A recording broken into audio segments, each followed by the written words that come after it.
This is a big regret. Are you planning an international destination wedding and you are absolutely kept up at night because of the fear of having regrets when it's all over? Whether you're worried about making mistakes, making the wrong decisions, spending too much money, wedding regrets are a real thing, and having an international wedding takes it to a whole new level. If this is you, you're in the right place, because we've planned a lot of these things and we've talked to couples post-wedding to compile the top destination wedding regrets. What they would have changed, what they would have done to make the experience better, so you can avoid all this pain. And you know exactly what not to do, like flying into your destination 24 hours before your wedding.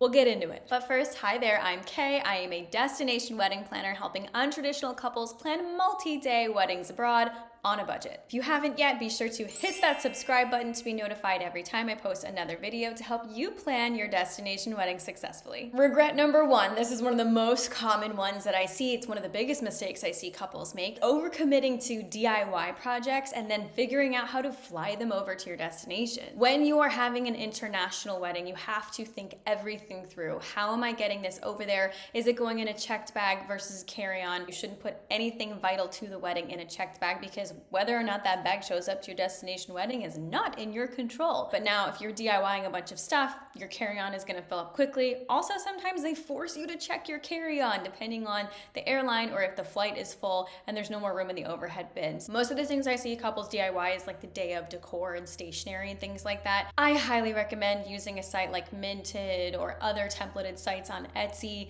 to print out your table numbers, your menu cards, your escort cards that tell people where to sit, and your place cards. Print them, call it a day. Bring it with you in your little personal item. You know, you can put this stuff in a Ziploc bag, a gallon Ziploc bag, and you're not having to make these pieces yourself or go to Staples. They print it wrong, you have to do it again, etc. Limit the amount of things that you're DIYing so that you don't have to follow in the footsteps of these couples who regretted it. The next common regret that I have seen are with couples that have had a hard time planning with their international vendors. Whether there's a cultural barrier or a communication barrier, their planning experience maybe wasn't the best. And the main regret here is not saying anything. I think a lot of times couples think, I have to be with this person on my wedding day. I don't want to ruffle their feathers and I don't want it to be awkward when they see me if I speak up and kind of speak my mind about how I feel the experience planning is going with them. For example, if you have a photographer that lives over where your wedding is happening and they're really, really hard to communicate with and they're really not listening to you, get on a call with them. You know, having an open dialogue about how you're feeling, if there's a misalignment of expectations, especially in Europe, everything happens much more last minute there,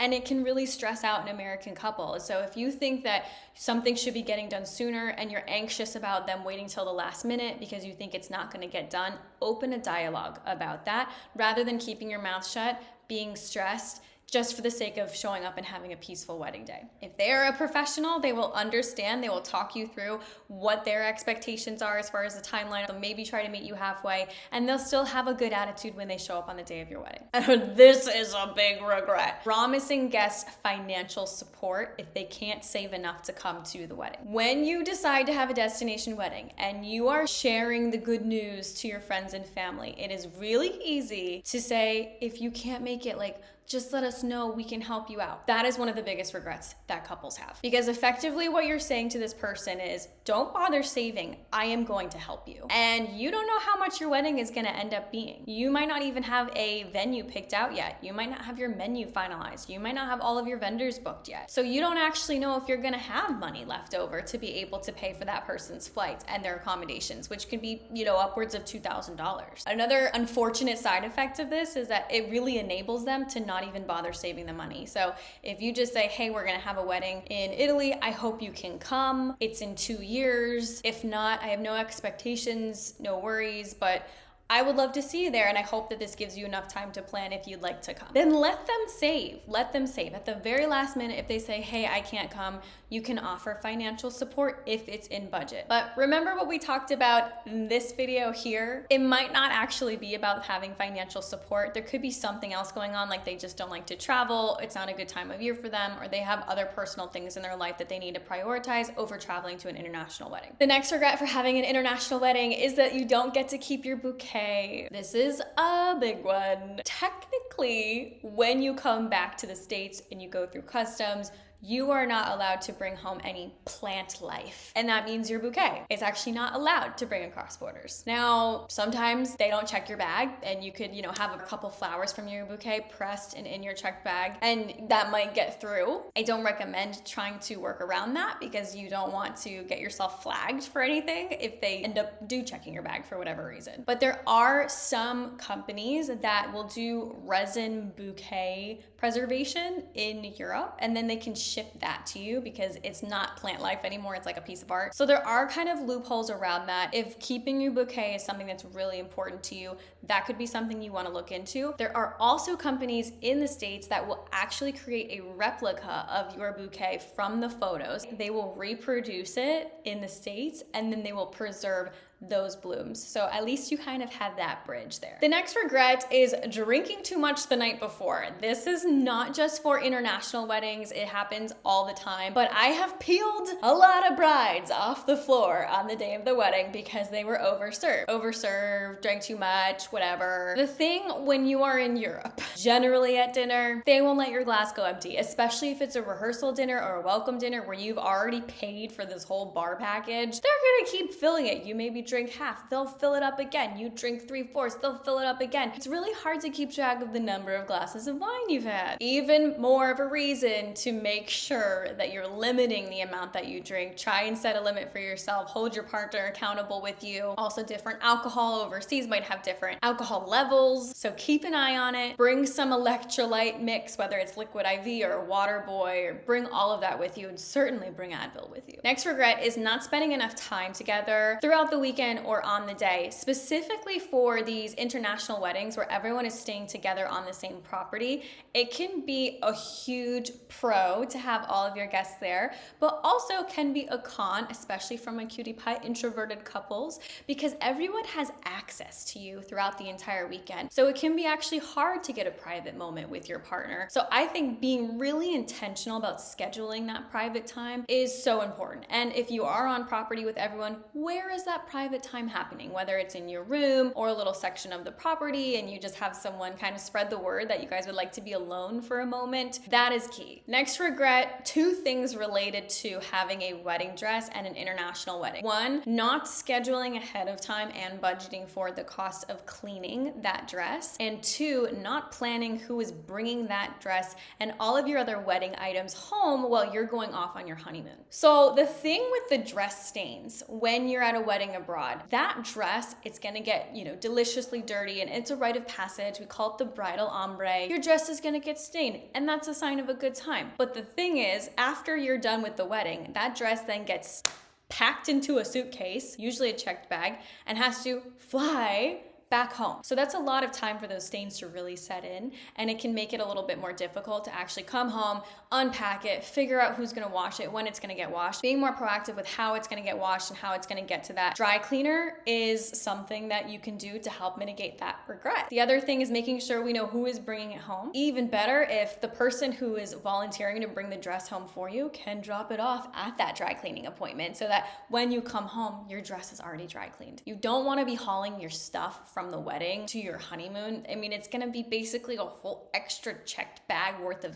outfits and shoes and makeup and jewelry and decor that you don't actually need on your honeymoon. So trying to find someone who's willing to fly that stuff back for you is huge. Another regret is not bringing in a wedding planner sooner because they were struggling with the communication barrier between them and the vendors of their destination. Navigating communication, cultural, time zone, and currency barriers is a lot of extra work. So budget that extra time, knowing that it's gonna take a little bit longer for you to plan this wedding, or you can bring in a wedding planner. Shameless plug. I help couples navigate cultural, communication, time zone, and currency barriers throughout their entire wedding planning process. If you want my help, I'll put a link to learn more below. Another regret, probably one of the most common ones I've seen, is not getting there soon enough. A lot of couples thought that maybe 48 hours before the wedding would be soon enough. Do not do that. 4 days before the wedding is the magic number. I have had a client get delayed a total 24 hours. She missed her hair and makeup trial,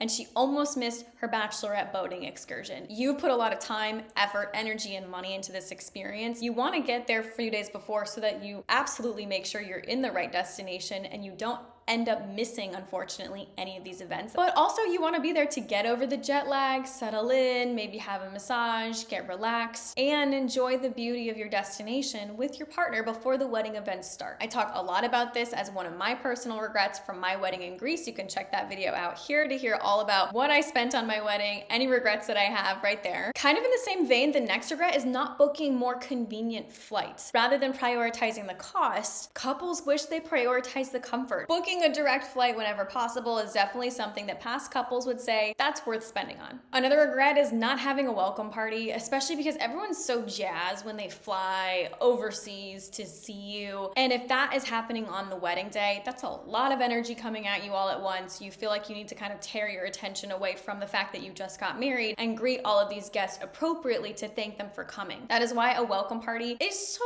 lovely to have, so that you can kind of get those niceties out of the way, greet everyone, really kick the weekend off on the right note and the right tone.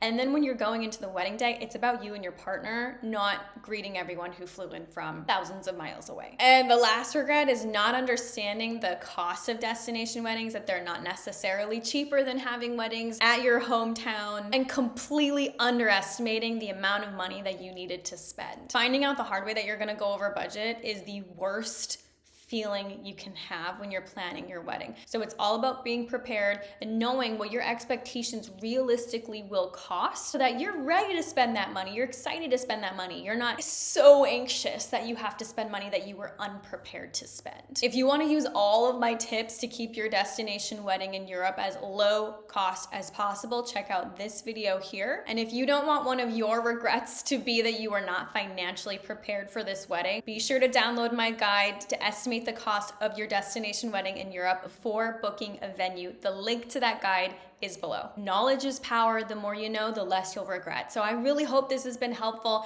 Be sure to watch this video for even more tips on how to plan a destination wedding without getting scammed or making mistakes. Bye.